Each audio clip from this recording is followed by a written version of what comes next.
Hi kiddos, this is lesson 32, day 1 from unit 5. Today we're going to be thinking about properties shared by quadrilaterals. A Venn diagram can help you understand the properties shared by categories of quadrilaterals. The Venn diagram shows categories of quadrilaterals with different properties. Write the name of each category that fits the description.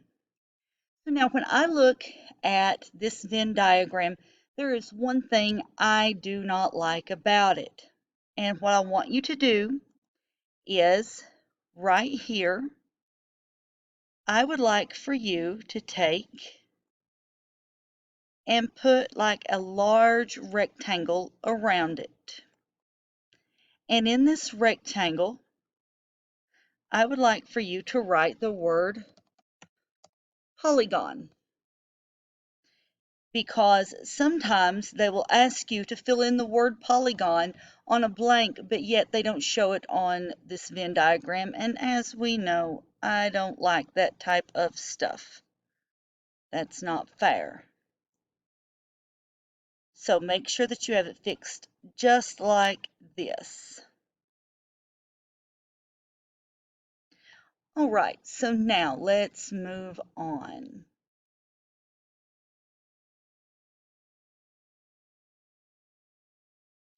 The Venn diagram is going to be showing us how they are connected, just like the hierarchy did the other day in lesson 31. We had the hierarchy and we had the flow chart.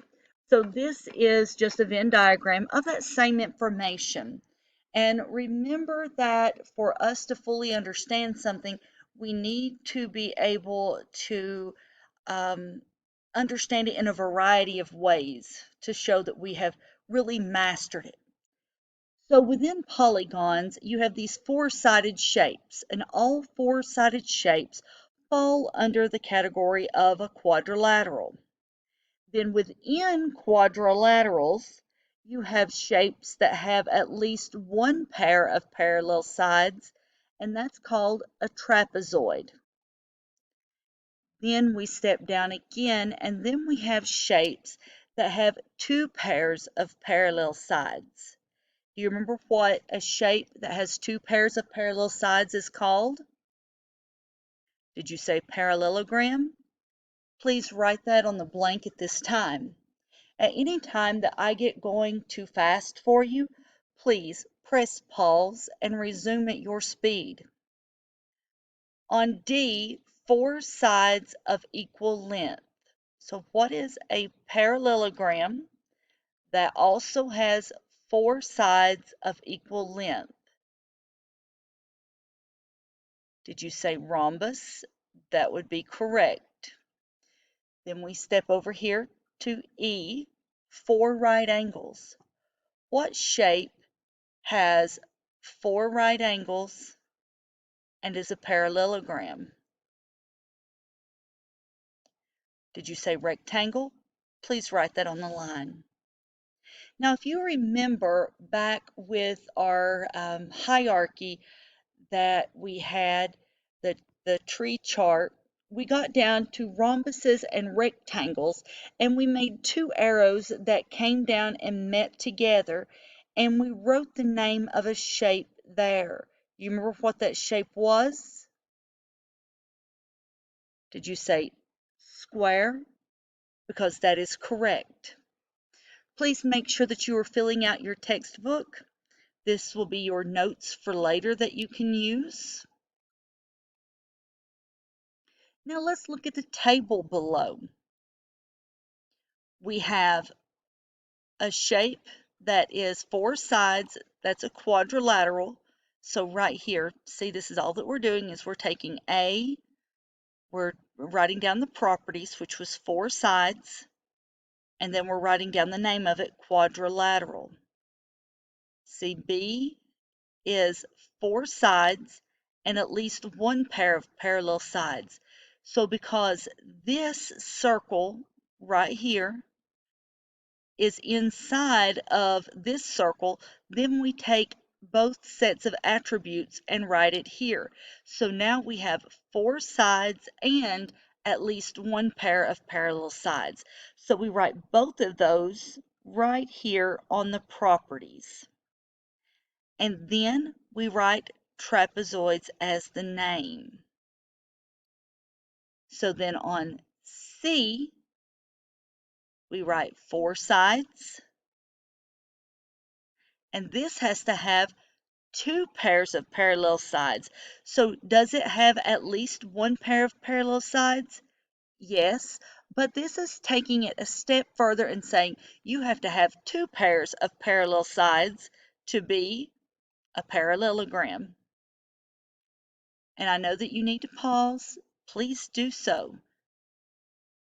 On D, you have 4 sides, 2 pairs of parallel sides, and 4 sides of equal length, and that's a rhombus. And then we step down to E. This is where you're going to need to pause and write this down because there's quite a bit of writing that takes place. 4 sides, 2 pairs of sides that are parallel and of equal length, and 4 right angles. That's a rectangle. And then we have 4 sides, 2 pairs of parallel sides, 4 sides of equal length, and 4 right angles. And that is a square. Pause as you need, take notes, and then resume. Now this is over on page 337. So number 4, is every property of parallelograms also a property of all rectangles? So let's look back at our chart. Are all properties of parallelograms, this right here, also all properties of a rectangle?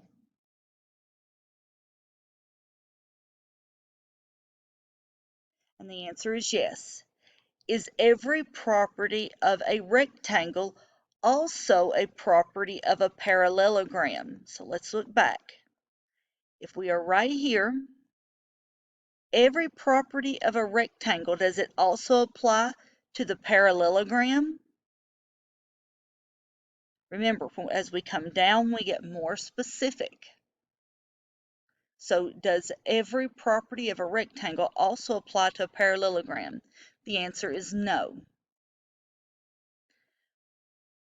So explain what the Venn diagram shows about the relationship between rectangles and parallelograms. I would like for you to pause the video, write your answer, and then resume. And you can take notes and add to as needed. Please pause at this time. Thank you for pausing. Possible answer. All rectangles are parallelograms, but only some parallelograms are rectangles. On number 5, the opposite angles of any parallelogram have the same measure.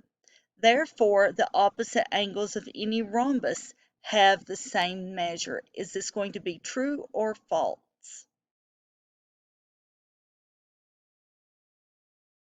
The answer is true. The opposite angles of any parallelogram have the same measure. Therefore, the opposite angles of any rhombus have the same measure because remember, as we're stepping down to more specific, it has all the properties of those before it. Number 6, this is another true or false. The diagonals of any square are the same length. Therefore, the diagonals of any rhombus are the same length.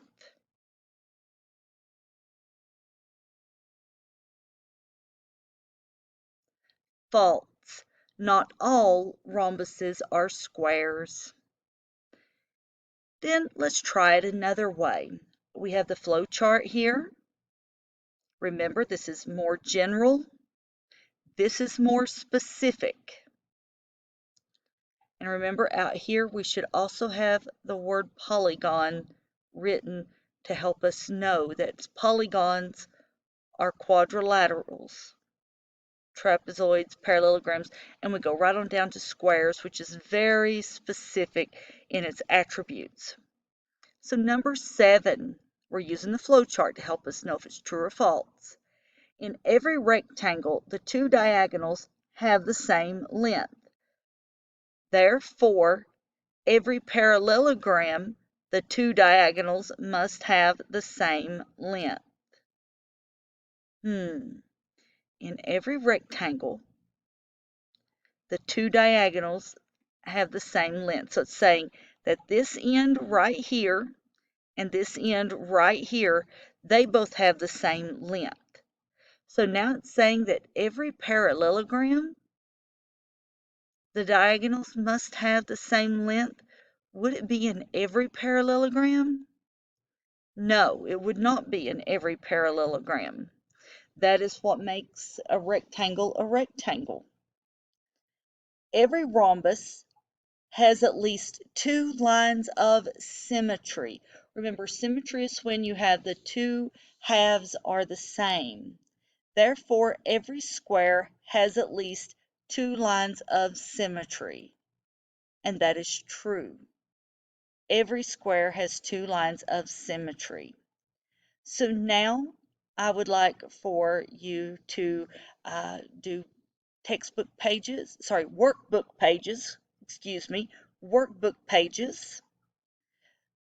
359 and 360 to go along with this lesson. Bye, kiddos.